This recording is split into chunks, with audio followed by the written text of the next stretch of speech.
go for a stripy paint job again. I'm doing what's going to look like a white background with black stripes, the opposite of the other neck. I may or may not actually put a logo of some sort on this neck, or maybe I'll just sign it. I don't know.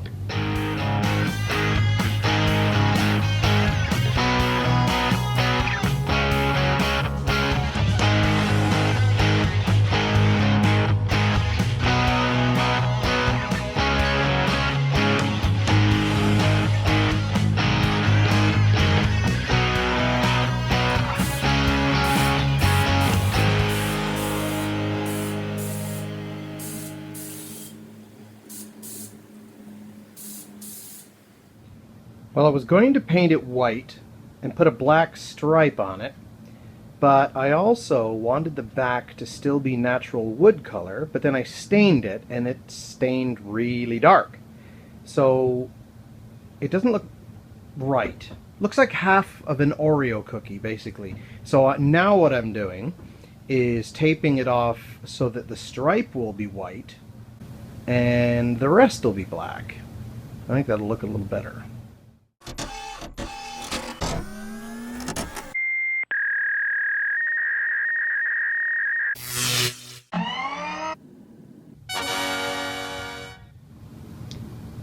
This is my favorite solution for lining guitar necks up, and that's just using common thread and tying it to the highest and lowest string through the bridge and back as a single loop. That way I can slide things back and forth. I can pull on it and they're not going to come undone because it's well secured, well enough anyway. But this way I know that the bridge is centered properly on the body in terms of where the strings need to be on the neck. So in both cases I've got nice balance, nice centering, and I also found out by way of acid test, I suppose, that I've put my pickup routings in the correct spot. We're on to the wiring part of the program here. I need to extend the Tele pickup lead because it's got quite a distance to travel. I don't have any shielded wire, so I'm just using regular twisted pair, and I'm going to shield it with that aluminum tape stuff. I've never done that before, but I can't see that it would do any harm. I'm going to insulate this not with those shrink tubes, but with liquid electrical tape. This stuff's fun to play with, fun to work with. It smells horrible.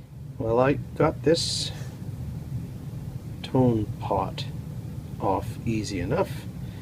Just one line that was grounded to the top of the volume pot, and the other one that was from position 1 on the volume pot. And the problem is this thing is too big to go through this hole, so I'm going to have to drill that out. Alright, if I've done this correctly, then this is my hot lead. There we go. Goes to the tip. And this is my ground. Kink. There it goes.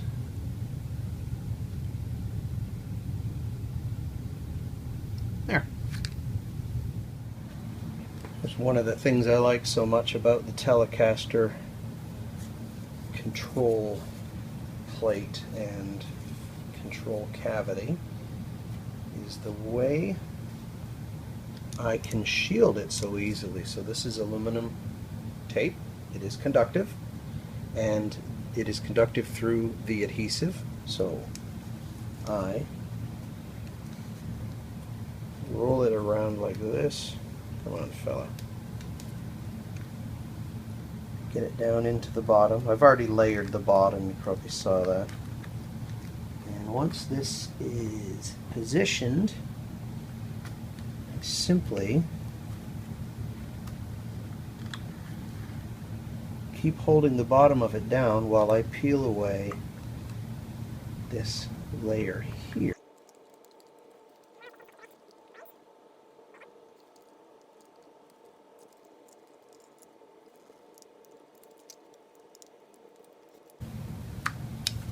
There we go. And I just have to cut off this excess. Just leave the tiniest little bit of a lip at the top so that the control plate contacts it, and then we have completely shielded this cavity. As you can see, I've grounded the bridge line. This is the bridge ground here. It is now grounded to the base bridge.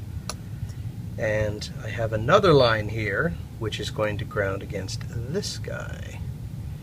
And that's sort of done in the same way. I've also shielded the inside of this cavity because it's way more likely to require it. The base one doesn't, I don't think. So let's get these two bridges screwed down, and then we wire this ground and the pickup leads to the switch.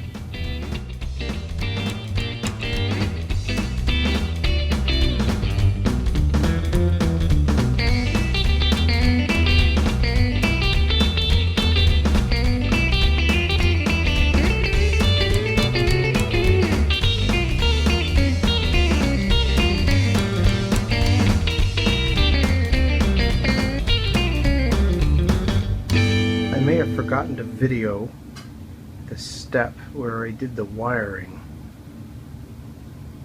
and I certainly didn't video putting strings on it, but that's not really a particularly exciting phase, nor is drilling the strap buttons and installing those. Common issue with oddly shaped guitars is where are you going to put it? I don't have hangers on the wall set up for that sort of a thing, and I'm not really sure that would be the easiest thing to work out anyway.